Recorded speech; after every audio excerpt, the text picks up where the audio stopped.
Teng teng, kita singgah dulu di Masjid Arafah Duri, Jaya. Ramai juga ya. Kita singgah di sini. Setelah itu, setelah selesai sholat maghrib, kita saksikan ada tausiah singkat.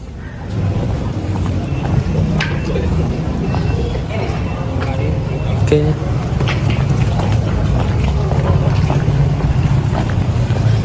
Nah, ini anak-anak ini kumpul. Allahu Akbar,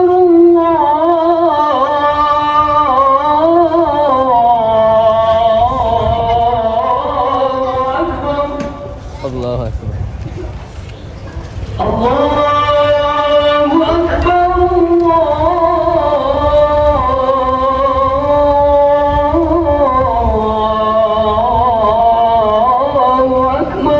Allahu Akbar. Asyhadu an la ilaha illallah.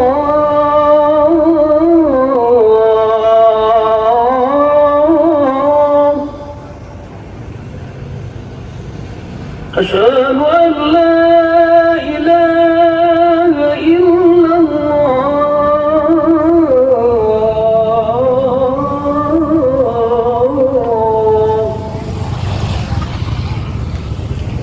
Asyhadu anna Muhammadan Rasulullah.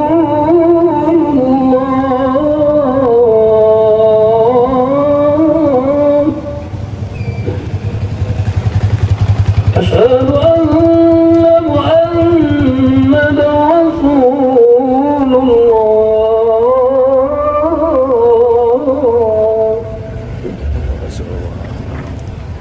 Hayya 'alas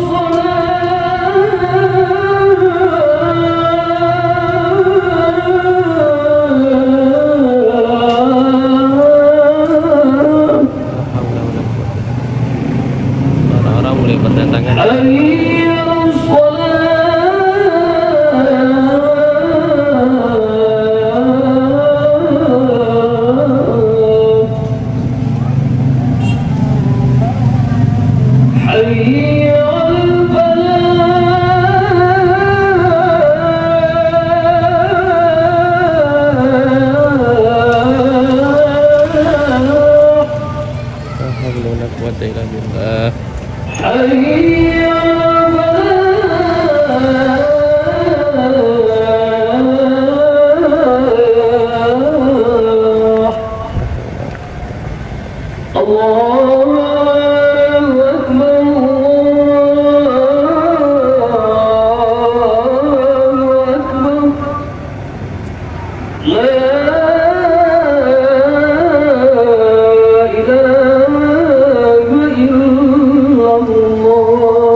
Oke teman-teman,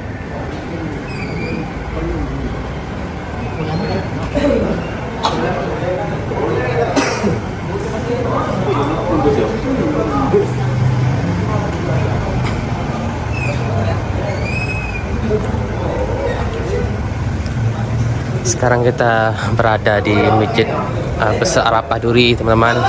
Kita sholat di sini dulu. Di sini ada acara itu MTQ.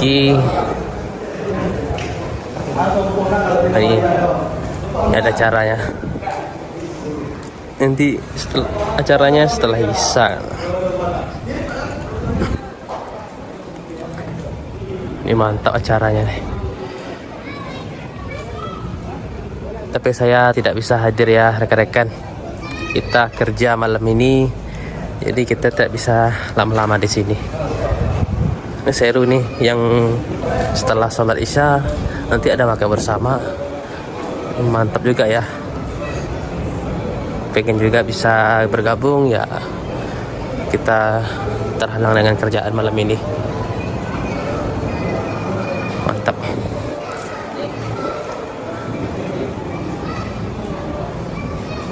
Oh, ramai acaranya. Ini pembukaan, Bang? Kurang tahu, Bang. Iya ya, ramai ya. Datang juga. Oh gitu. Oh iya ya. Desa ya kan? Iya, Mantap. Iya. Oke. النبي صلى الله عليه وسلم كل أمتي يدخلون الجنة إلا من أبى قيل ومن يأبى يا رسول الله من أطاعني دخل الجنة ومن عصاني فقد أبى وقال عليه الصلاة والسلام لغدوة في سبيل الله أو روحة خير من الدنيا وما فيها أو كما قال عليه الصلاة والسلام. Bapak-bapak, orang-orang tua kami, para alim ulama, ustaz-ustaz, hadirin yang dimuliakan Allah Subhanahu wa taala. Allah Subhanahu wa taala telah meletakkan kebahagiaan manusia hanya di dalam mengamalkan agama. Bagaimanapun keadaan seseorang, apakah dia orang kaya atau orang miskin, pejabat, rakyat biasa, warna kulit putih, kulit hitam, terpelajar, buta huruf, orang-orang besar ataupun orang-orang kecil, tinggal di berbagai tempat, apabila dia menginginkan kebahagiaan, kejayaan, maka Allah Subhanahu wa taala telah memudahkannya dengan mengamalkan agama. Allah tidak menjadikan asbab atau benda apapun untuk menjadi jalannya manusia mendapatkan kebahagiaan. Tetapi Allah Subhanahu wa taala menjadikan agama, amal Nabi Muhammad sallallahu alaihi wasallam untuk datangnya kebahagiaan manusia di dunia dan di akhirat. Hadirin yang mulia, apa amal Nabi Muhammad sallallahu alaihi wasallam? Amal Nabi yaitu dakwah.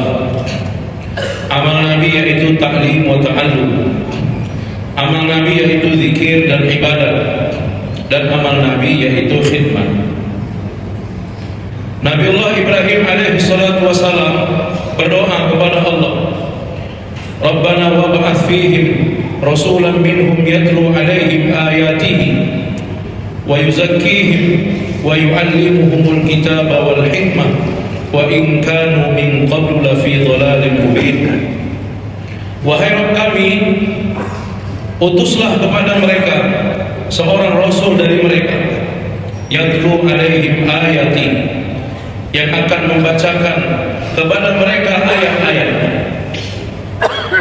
yaitu dakwah, wa yuzakkihim, dan mentazkiyah mereka, menyucikan mereka dengan jalan ibadah dan zikir, wa yu'allimuhumul kitaba wal hikmah, dan mengajarkan kepada mereka kitab dan hikmah,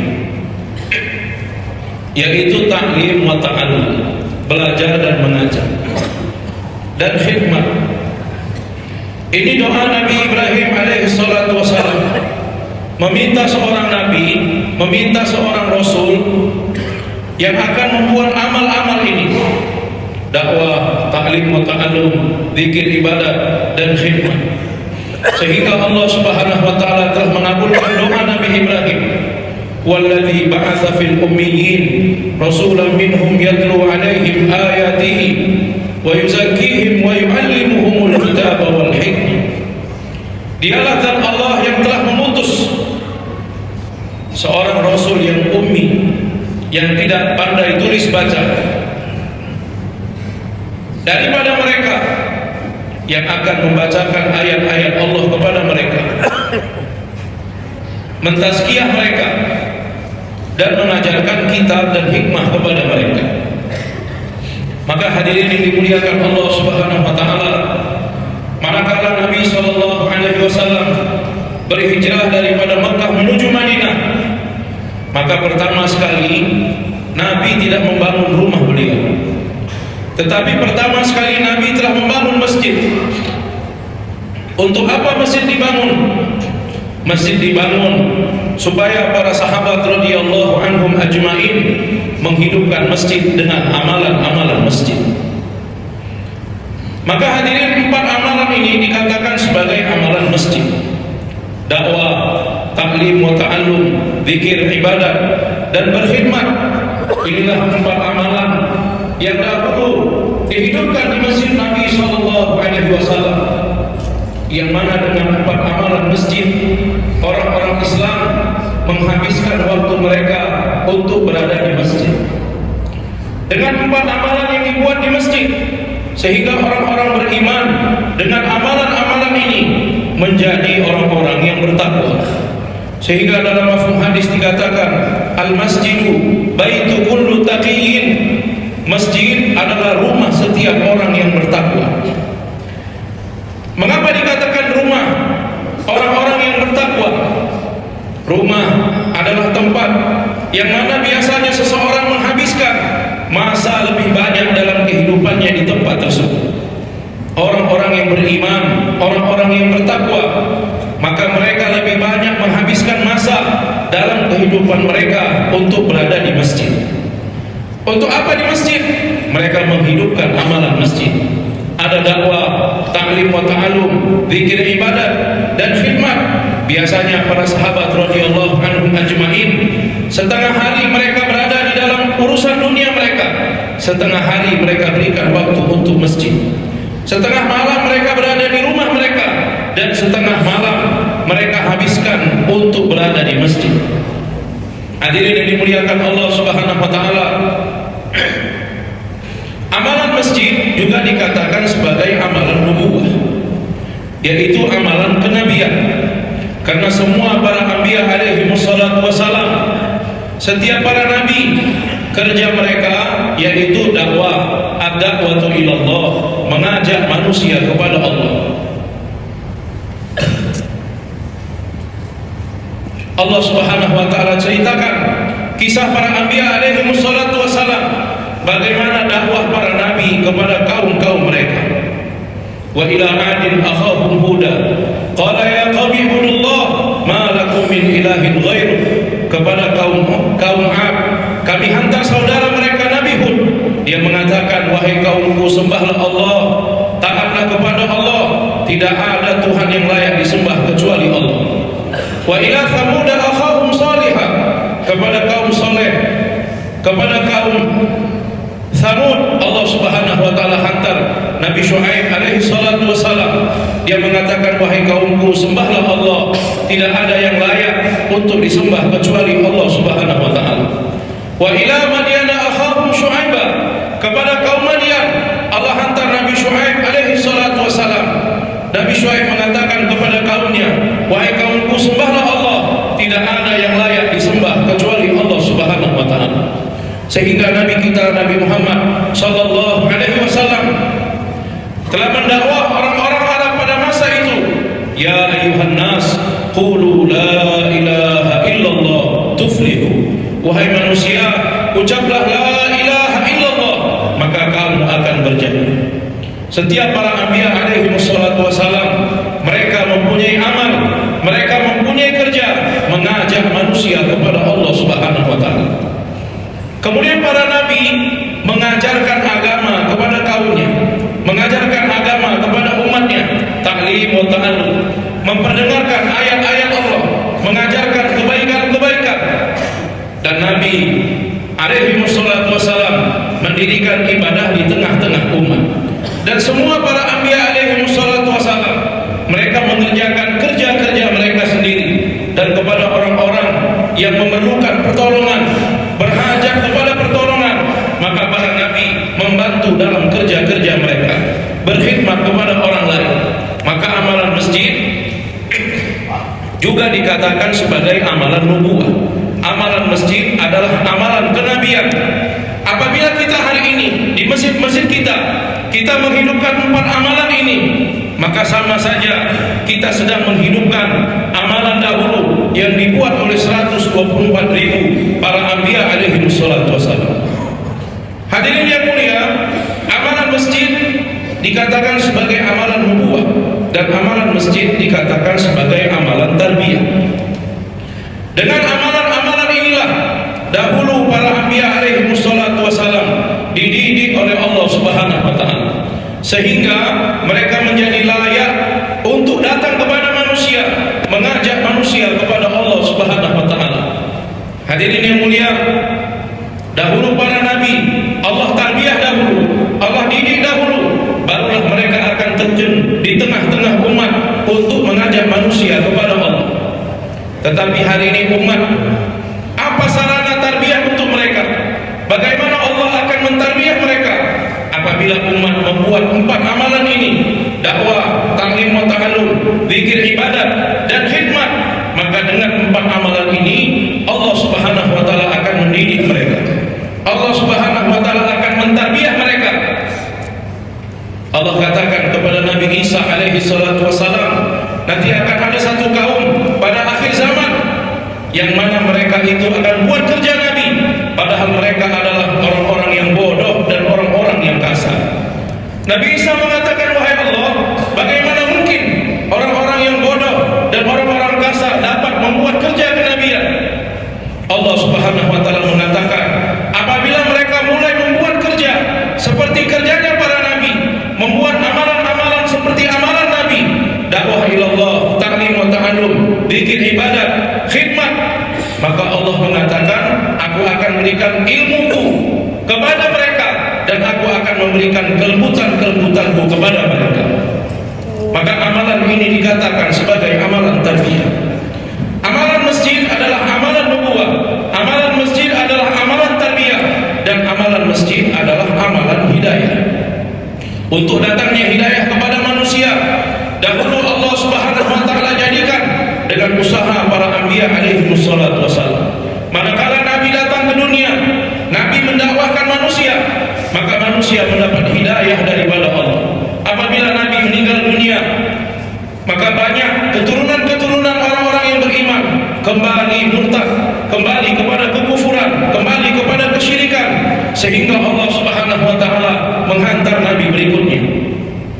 Sampailah kepada nabi kita, Nabi Muhammad sallallahu alaihi wasallam, yang mana setelah Nabi sallallahu alaihi wasallam tidak ada nabi berikutnya. Nabi sendiri mengatakan, ana khatamun nabiyyin la nabiyya ba'di. Aku adalah penutup para nabi, tidak ada nabi setelah aku. Maknanya asbab untuk datangnya hidayah kepada manusia, maka asbab itu telah terputus. Sedangkan manusia masih datang terus sampai menjelang hari kiamat. Lantas bagaimana untuk datangnya hidayah kepada manusia? Apa asbab supaya manusia tetap mendapatkan hidayah daripada Allah? Memang pintu kenabian telah tertutup. Memang nabi-nabi tidak akan datang lagi sampai hari kiamat. Tetapi nabi kita, Nabi Muhammad sallallahu alaihi wasallam, sebelum kepergian beliau, maka nabi meninggalkan amalan hidayah. Nabi meninggalkan amalan hidayah. Amalan hidayah adalah amalan masjid, dakwah ilallah, ta'lim wa ta'allum, zikir, ibadat, dan khidmat. Hadirin, apabila satu orang berada di dalam 4 amalan ini, menyibukkan diri dalam 4 amalan ini, bersyukur kepada Allah Subhanahu wa taala, pada zaman ini ada satu usaha untuk membawa manusia, mengenalkan manusia kepada 4 amalan ini. Orang-orang digerakkan keluar di jalan Allah Subhanahu wa taala, berawal dari keluar 3 hari. Apa yang dibuat dalam masa 3 hari? Diamalkan 4 amalan ini: dakwah ilallah, ta'lim wa ta'allum, zikir, ibadat, dan berkhidmat. Siapapun orangnya, apabila dia masuk dalam 4 amalan ini, menyibukkan diri dalam 4 amalan ini, maka orang ini akan mendapat hidayah dari Allah Subhanahu wa taala.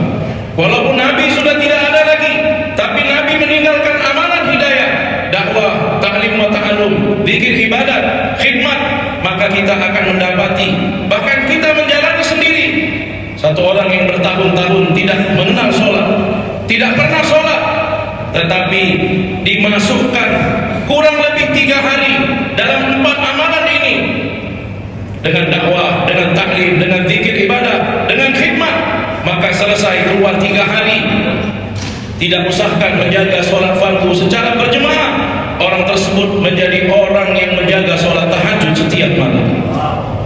Hadirin yang dimuliakan Allah Subhanahu wa taala, orang yang tidak mengenal sunnah Nabi sallallahu alaihi wasallam dari ujung kepala sampai ujung kaki tidak nampak sunnah Nabi sallallahu alaihi wasallam. Padahal sunnah Nabi adalah membedakan mana orang-orang yang Islam dan mana orang-orang kafir. Tanpa sunnah Nabi sallallahu alaihi wasallam maka tidak dapat dibedakan orang ini adalah orang Islam, orang ini adalah orang kafir. Hadirin yang dimuliakan Allah, apabila disibukkan diri dalam 4 amalan ini, dakwah, taklim wa ta'allum, zikir, ibadah, khidmat, satu orang yang tidak mengenal sunnah Nabi, selesai keluar 3 hari, dari ujung kepala sampai ujung kaki, semuanya berubah. Kita melihat penuh dengan sunnah Nabi sallallahu alaihi wasallam. Awalnya tidak ada peci di kepala. Setelah keluar 3 hari, maka nampak ada peci di kepala. Tidak pernah mengenal sorban, sekarang memakai sorban. Tidak pernah mengenal pakaian sunnah Nabi, sekarang memakai pakaian sunnah Nabi. Hadirin yang dimuliakan Allah Subhanahu wa taala, kesan daripada amalan masjid yang merupakan amalan hidayah, inilah yang mendatangkan hidayah kepada manusia. Maka hadirin yang dimuliakan Allah, amalan hidayah, amalan masjid, amalan nubuah, amalan tarbiyah, amalan-amalan ini akan memberikan kesan dalam hati manusia. Amalan-amalan ini akan mengubah kehidupan manusia. Tidak ada satu asbab apapun, tidak ada satu kekuatan apapun yang dapat mengubah kehidupan manusia kecuali dengan amalan masjid. Maka hadirin yang dimuliakan Allah, Nabi SAW mentawajukan semua sahabat di Masjid Nabawi untuk menghidupkan amalan masjid. Hari ini pun apabila di masjid-masjid kita, di musola-musola kita, kita hidupkan amalan masjid dengan dakwah, taklim wa ta'allum, zikir, ibadah, khidmat, maka orang-orang yang datang ke masjid kita, orang-orang yang melihat 4 amalan di masjid kita, maka hati mereka akan terkesan dengan amalan tersebut. Hadirin yang dimuliakan Allah Subhanahu wa taala, satu orang bernama Tufail bin Amr ad-Dawsi radhiyallahu anhu, dia mau bertawaf di Ka'bah. Sebelum masuk ke sekitar Ka'bah, maka Tufail telah dipanggil oleh pembesar-pembesar Quraisy, Abu Lahab, Abu Jahal, Uqbah, Syaibah. Bertanya kepada Tufail, wahai Tufail, kamu mau kemana? Tufail mengatakan, saya akan tawaf di Ka'bah. Mereka mengatakan, wahai Tufail, kamu berhati-hati. Nanti ketika kamu masuk di sekitar Ka'bah, akan ada satu orang anak muda yang mengaku sebagai nabi. Maka kamu jangan ikuti perkataannya, kamu jangan berbicara dengannya, kamu jangan berjumpa dengannya. Karena apabila kamu berbicara dengannya, berjumpa dengannya, maka kamu akan ikut kepadanya dan kamu akan meninggalkan keluarga kamu. Kamu akan meninggalkan istri kamu. Tufail bin Amr ad-Dawsi sendiri mengatakan, aku ditakuti dengan yang namanya Muhammad, sehingga aku meletakkan kapas di telinga. Kalau aku berjumpa dengan Muhammad, walaupun dia berbicara denganku, maka dengan adanya kapas yang menutup telingaku, aku tidak akan mendengar perkataannya. Akhirnya Tufail bin Amr ad-Daws masuk untuk tawaf di Ka'bah. Hadirin yang dimuliakan Allah Subhanahu wa taala, apabila Tufail masuk ke dalam Masjidil Haram, waktu itu Nabi SAW sedang menghidupkan ibadat, sedang mengerjakan sholat. Ulama mengatakan kesan ibadat yang dibuat Nabi memberikan kesan kepada Tufail bin Amr ad-Daws, sehingga ketika kakinya melangkah ke masjid, maka hatinya mengatakan, wahai Tufail, kamu orang yang pandai, kamu adalah kepala suku, mengapa kamu tidak mendengar perkataan anak muda itu dahulu? Kalau yang dikatakannya benar, maka kamu ikuti. Kalau yang dikatakannya salah, maka kamu tinggalkan. Tufail bin Amr ad-Daws sebelum masuk ke dalam masjid, dia tidak bersedia mendengarkan perkataan Nabi. Tetapi ketika berada di dalam masjid, dia sendiri yang menjadikan dirinya siap untuk mendengarkan perkataan Nabi. Makanya hadirin yang dimuliakan Allah, dakwah kita usahakan untuk jumpa kepada manusia di luar masjid dan bawa orang-orang beriman untuk masuk ke dalam masjid. Inilah yang dahulu dibuat oleh sahabat radhiyallahu anhum ajma'in. Umar bin Khattab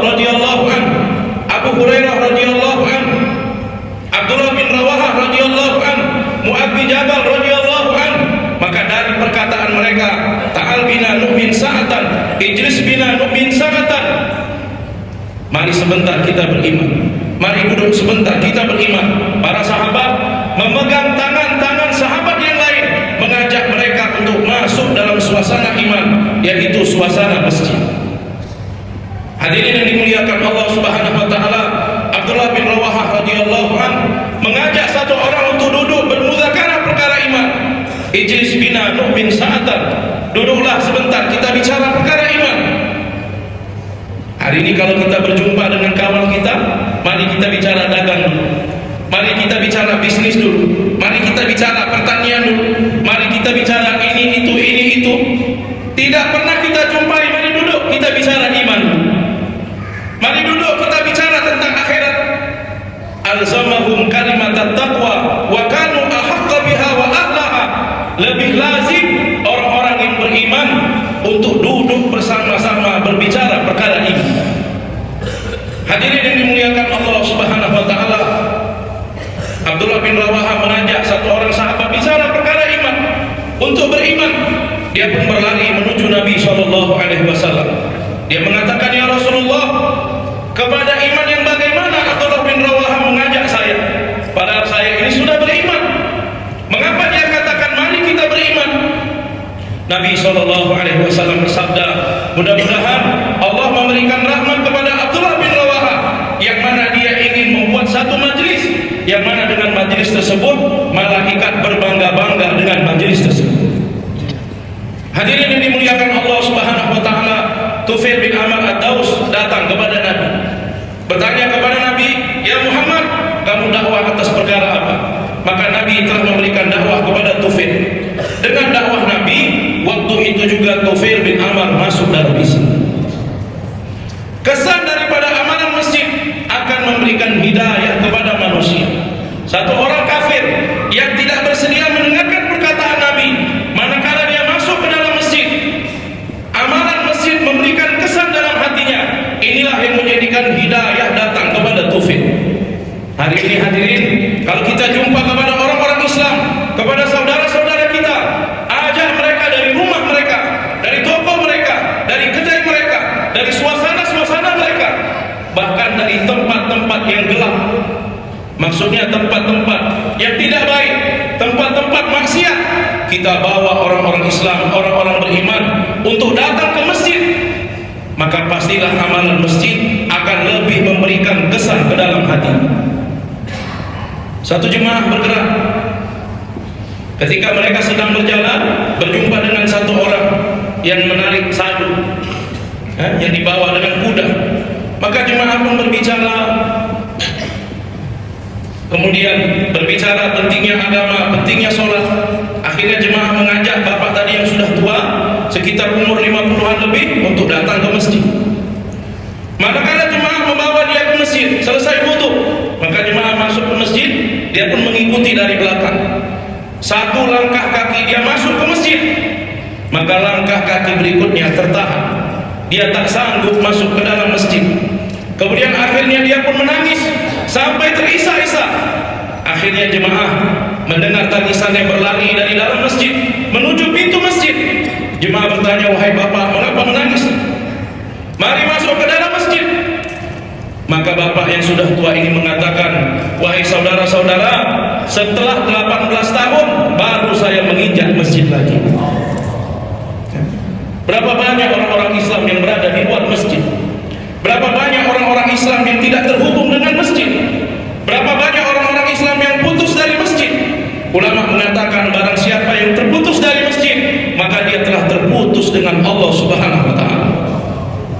Dan Nabi mengatakan dalam mafhum hadis, man alifal masjid alifahullah. Barang siapa yang mencintai masjid, maka Allah Subhanahu wa taala akan mencintainya. Apa makna cinta? Dua orang yang bercinta, maka suka untuk sering bertemu, maka suka untuk sering bertatapan. Orang yang cinta kepada masjid, maka dia suka berlama-lama di masjid, suka memberikan waktu untuk masjid, suka menghidupkan amalan-amalan masjid. Nah, orang-orang yang memberikan waktu menghidupkan amalan-amalan masjid, maka Allah Subhanahu wa taala akan mencintai mereka. Hadirin yang mulia, Banu Thaqif belakangan masuk Islam. Awal-awal Islam, Nabi pergi kepada mereka. Letaknya di kota Taif. Kita sudah tahu ceritanya, bagaimana Nabi dakwah kepada mereka dan mereka tidak setuju dengan dakwah Nabi, sehingga Nabi pun telah berlari, kemudian dilempari batu oleh anak-anak muda Taif. Yang mendiaminya adalah daripada kabilah Banu Thaqif. Orang-orang Arab sudah banyak masuk dalam Islam. Banu Thaqif mengatakan, kita saja yang belum masuk dalam Islam, maka kita harus masuk Islam. Maka satu kabilah begitu besar telah datang ke Madinah untuk masuk dalam Islam. Apabila mereka sampai di Madinah berjumpa dengan Nabi, mereka mengatakan, ya Rasulullah, kami siap untuk masuk Islam, tapi dengan syarat kami tidak mau sholat, dengan syarat kami tidak mau berpuasa, dengan syarat kami tidak mau bayar zakat, dengan syarat kami tidak mau berangkat jihad.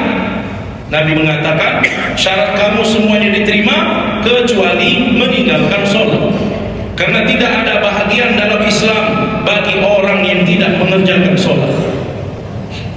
Akhirnya mereka pun masuk dalam Islam, dan Nabi SAW perintahkan para sahabat untuk membuat kemah bagi Banu Thaqif di dalam masjid.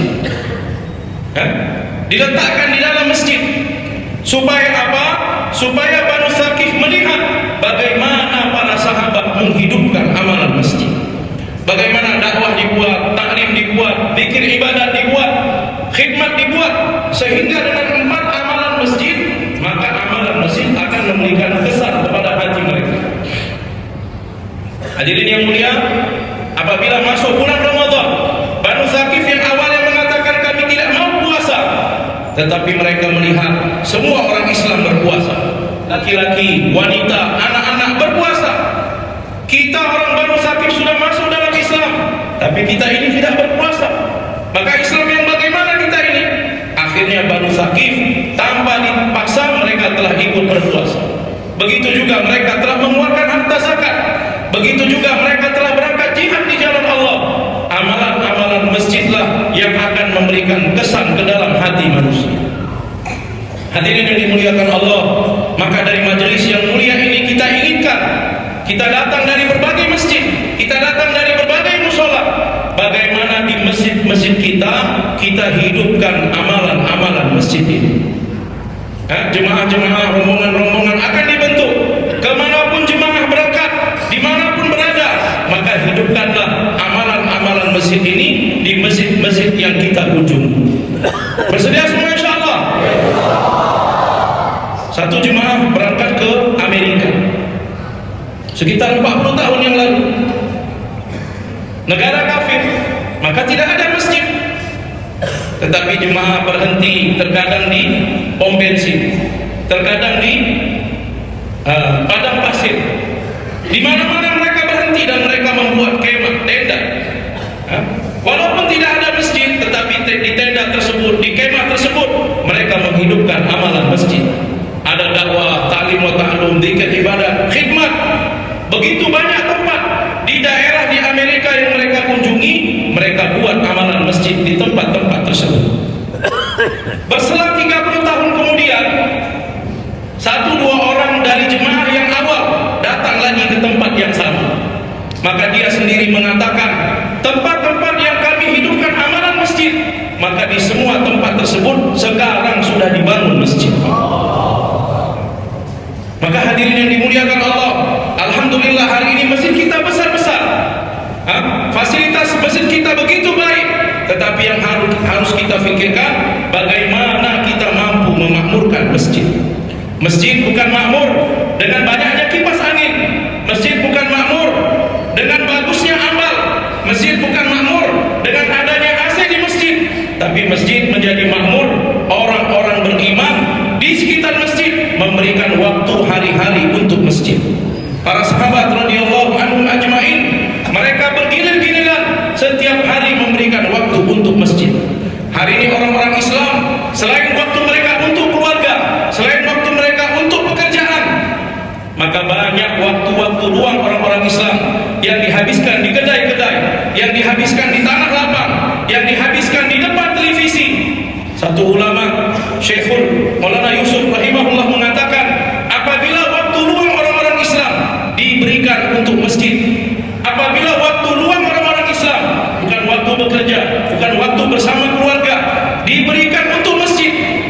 masjid-masjid orang Islam akan hidup 24 jam.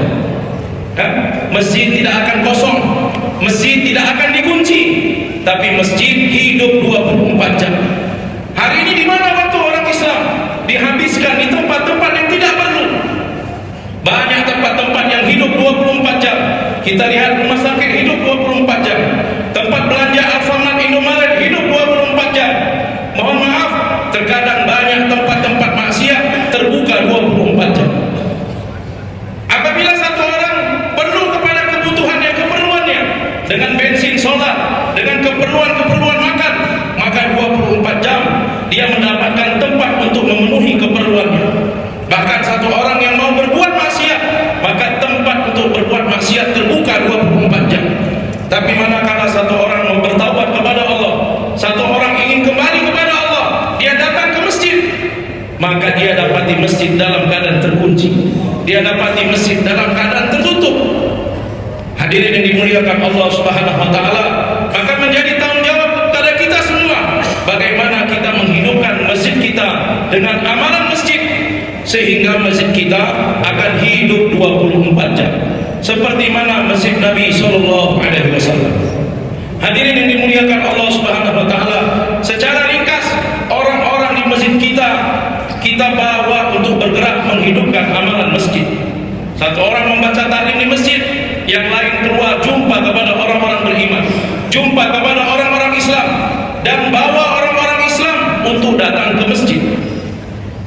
Kita buat dakwah, kemudian dudukkan orang Islam dalam taklim. Dakwah, taklim, dakwah, taklim, dakwah, taklim. Apabila masuk waktu solat, maka kita berhenti, hidupkan zikir ibadah. Dakwah dibuat, taklim dibuat, zikir ibadat dibuat. Apabila ada kemampuan orang-orang yang kita bawa ke masjid, kita bentang seprah, kita bentang alas makan, maka kita berikan khidmat kepada mereka. Begitu mudah menghidupkan amalan masjid. Dakwah, ta'lim wa ta'allum, zikir ibadat dan khidmat, maka dengan amalan masjid ini akan mentawajuhkan seluruh manusia kepada masjid kita. Hadirin, mengapa Masjidil Haram, Masjid Nabawi mentawajuhkan orang seluruh dunia datang ke tempat tersebut? Karena di masjid-masjid ini dihidupkan amalan masjid. Amalan masjid mempunyai kekuatan seperti mana magnet yang akan menarik orang-orang di seluruh alam untuk datang ke masjid tersebut. Untuk apa orang datang ke masjid? Apakah sekedar melihat bangunan? Tidak, tetapi datang ke masjid untuk mengambil amalan masjid. Maka begitu juga apabila di masjid-masjid kita hidupkan amalan masjid, dakwah, ta'lim wa ta'allum, zikir ibadat, khidmat, maka dari masjid-masjid kita akan terbentuk jemaah-jemaah yang akan berangkat ke seluruh dunia, dan jemaah-jemaah seluruh dunia akan datang ke masjid-masjid kita. Maka atas perkara ini hadirin diminta kepada kita semua untuk menghidupkan masjid-masjid, musola-musola kita dengan amalan masjid. Siapa yang bersedia insyaallah? Dan bagaimana kita hidupkan masjid kita menuju masjid hidup 24 jam. Masjid hidup 24 jam. Masjid Nabi SAW secara fisik begitu lemah, tetapi orang-orang beriman memberikan waktu bergilir-giliran untuk datang ke masjid, menghidupkan masjid dengan amalan-amalan masjid. Siapa yang berniat masjidnya akan hidup 24 jam? Masya Allah. Semoga Allah Subhanahu wa ta'ala terima. Nanti selepas Isya kita akan ada bayan taskil. Kita sabarkan diri kita, dan nanti apabila ditaskil, maka kita siapkan diri kita untuk berangkat di jalan Allah. Semua bersedia insyaallah? Subhanallah. Boleh kita persiapan untuk salat Isya. Setelah salat Isya kita dudukkan kembali dalam tausiah agama. Setelah itu kita ada makan malam bersama.